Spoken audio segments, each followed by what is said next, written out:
ശാസ്ത്രേണ രക്ഷിതേ രാഷ്ട്ര ശാസ്ത്ര ചിന്താ പ്രവർത്തതേ. ഇതൊരു സംസ്കൃത ശ്ലോക ശകലമാണ്.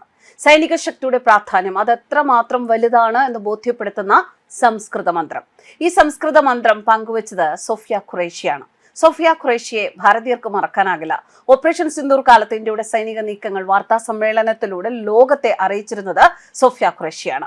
രാജ്യത്തെ സംരക്ഷിക്കാൻ ശക്തമായ സേന ഉണ്ടാകണം എന്ന ചിന്തയാണ് ഈ സംസ്കൃത ശ്ലോകത്തിന്റെ അർത്ഥം. സോഫിയ ഖുറേഷിയുടെ ഈ പ്രസംഗ ശകലം ഇപ്പോൾ സോഷ്യൽ മീഡിയയിൽ വൈറലാണ്. സംസ്കൃത ശ്ലോകത്തിന്റെ അർത്ഥം ഇതാണ്: ഒരു രാജ്യം ശക്തമായ ആയുധങ്ങളാൽ സംരക്ഷിക്കപ്പെടേണ്ടതുണ്ട്, എങ്കിലേ ആ രാജ്യത്തിന്റെ ബൗദ്ധികവും സാംസ്കാരികവുമായ പുരോഗതി സാധ്യമാകും. ഓപ്പറേഷൻ സിന്ദൂർ കാലത്ത് സോഫിയ ഖുറേഷി മുസ്ലിം ആണ് എന്നതിനെ ചൊല്ലി വിവാദം ഉയർന്നപ്പോൾ താൻ മുസ്ലിം ആണെങ്കിലും പാകിസ്ഥാൻകാരി അല്ല എന്ന മറുപടിയിലൂടെ ഈ വിമർശനങ്ങളെ സോഫിയ ഖുറേഷി വളരെ സമർത്ഥമായി ധീരമായി നേരിട്ടിരുന്നു. മസൽ കരുത്തല്ല, മനക്കരുത്താണ് പ്രധാനം. രാജ്യത്തെ മുന്നോട്ട് നയിക്കാൻ വനിതകളും യുവാക്കളും കൂടുതൽ മുന്നോട്ട് വരേണ്ടത് അത്യാവശ്യമാണ്. അതിന് ആൺ പെൺ വേർതിരിവിന്റെ ആവശ്യമില്ല. 6 വർഷം മുമ്പ് ഒരു അഭിമുഖത്തിൽ കേണൽ സോഫിയ ഖുറേഷി പറഞ്ഞ വാക്കുകളാണിത്. പെൺകുട്ടികൾ കൂടുതലായി സൈന്യത്തിൽ ചേരണം എന്ന ആഹ്വാനവും സദാ ഈ 44കാരി മുന്നോട്ട് വയ്ക്കാറുണ്ട്. ലഫ്റ്റനന്റായി കമ്മീഷൻ ചെയ്തപ്പോൾ ഉണ്ടായ ഒരു രസകരമായ അനുഭവം ആ അഭിമുഖത്തിൽ 6 വർഷം മുൻപുള്ള ആ ഒരു അഭിമുഖത്തിൽ സോഫിയ ഖുറേഷി പങ്കുവച്ചിട്ടുണ്ട്. കാശ്മീരിലെ നഗ്രോട്ടയിലായിരുന്നു സോഫിയ ഖുറേഷിയുടെ ആദ്യത്തെ പോസ്റ്റിംഗ്. സാധാരണഗതിയിൽ സൈന്യത്തിൽ ചേർന്നാലുടൻ അതിർത്തി കാവലാണ് എന്നാണ് സാധാരണക്കാരുടെ ധാരണ. എന്നാൽ സൈന്യത്തിൽ പലതരത്തിലുള്ള ജോലികളുണ്ട്. ആദ്യ ചുമതല നൽകിയത് പെട്രോൾ ചെക്ക് ചെയ്യാനായിരുന്നു. ഞാൻ മുറിയിൽ പോയി പെട്രോളിംഗ് ഡ്യൂട്ടിക്കുള്ള മാനുവൽ പരിശോധിച്ച ശേഷം CHMനെ കണ്ടതിനെ പിന്നാലെ ദിവസം മുഴുവൻ പെട്രോളിങ്ങിനായി പോയി. ഞാൻ പുറത്തു പോയതോടെ എല്ലാവരും അമ്പരന്നു. അവർ എവിടെ പോയതാണ് എന്ന് എല്ലാവരും പരസ്പരം ചോദിച്ചു. അവരെന്നോട് പെട്രോളും ഡീസലും ചെക്ക് ചെയ്യാനാണ് ആവശ്യപ്പെട്ടത്. അത് ടാങ്കിൽ ഉണ്ടായിരുന്നു, പെട്രോളിംഗ് അല്ല അവർ ആവശ്യപ്പെട്ടത്. അന്നൊക്കെ അങ്ങനെയായിരുന്നു മനസ്സിന്റെ ഒരു അവസ്ഥ. കാരണം അത്തരം പരിശീലനമാണ് അതിർത്തി കാക്കുന്നതടക്കം ഞങ്ങൾക്ക് നൽകിയിരുന്നത്. അതെല്ലാമായിരുന്നു മനസ്സിൽ. അതാണ് അങ്ങനെ ചെയ്തത്.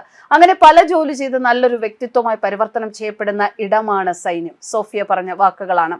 ഗുജറാത്ത് സ്വദേശിനിയാണ് കേണൽ സോഫിയ ഖുറേഷി. സോഫിയ ഖുറേഷിയുടെ മുത്തച്ഛൻ സൈന്യത്തിലായിരുന്നു. മുത്തച്ഛന്റെ പാത പിന്തുടർന്നാണ് സൈന്യത്തിൽ എത്തിയത്. ബയോകെമിസ്ട്രിയിൽ ബിരുദാനന്തര ബിരുദധാരിയാണ്. മൈഗ്നസ് ഇൻഫാൻട്രിയിലെ മേജർ താജുദ്ദീൻ ഖുറേഷിയാണ് വിവാഹം കഴിച്ചിരിക്കുന്നത്.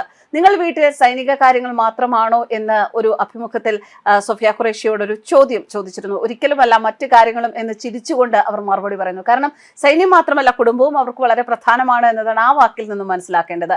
1999 ചെന്നൈയിലെ ഓഫീസേഴ്സ് ട്രെയിനിങ് അക്കാദമി വഴിയാണ് ഇന്ത്യൻ സൈന്യത്തിലേക്ക് സോഫിയ ഖുറേഷി കമ്മീഷൻ ചെയ്യപ്പെട്ടത്. ഇന്ത്യൻ സൈന്യത്തിന്റെ കോർപ്സ് ഓഫ് സിഗ്നൽസിലെ ആദ്യ വനിതാ ഓഫീസറാണ് സോഫിയ ഖുറേഷി. 2016 പൂനെയിൽ നടന്ന എക്സസൈസസ് ഫോഴ്സസ് 18 എന്ന സൈനിക അഭ്യാസത്തിനുള്ള ഇന്ത്യൻ സംഘത്തെ നയിച്ചതും സോഫിയ ഖുറേഷിയാണ്.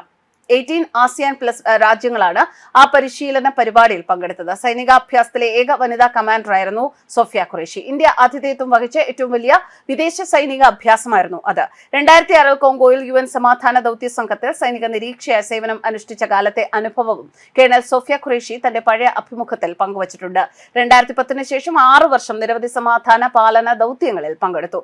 കേണൽ സോഫിയ ഖുറേഷിയെ നേതൃസ്ഥാനങ്ങളിലേക്ക് തിരഞ്ഞെടുത്തത് അവർ ഒരു സ്ത്രീ ആയതുകൊണ്ടല്ല, മറിച്ച് സൈന്യത്തിന്റെ ഉത്തരവാദിത്വം ഏറ്റെടുക്കാൻ കഴിവും നേതൃഗുണങ്ങളും ഉള്ളതുകൊണ്ടാണ്. സോഫിയ ഖുറേഷിയെ നേതൃസ്ഥാനങ്ങളിലേക്ക് തിരഞ്ഞെടുത്തപ്പോൾ ലഫ്റ്റനന്റ് ജനറൽ ബിപിൻ റാവത്ത് അന്ന് സതേൺ കമാൻഡിലെ ആർമി കമാൻഡർ ആയിരുന്നു. അന്ന് അദ്ദേഹം പറഞ്ഞ വാക്കുകൾ ഇങ്ങനെയാണ്. അക്ഷരാർത്ഥത്തിൽ അത് ശരിയാകുന്നു എന്നുള്ളതാണ് ഓപ്പറേഷൻ സിന്ദൂറിലൂടെ ലോകം കണ്ടത്.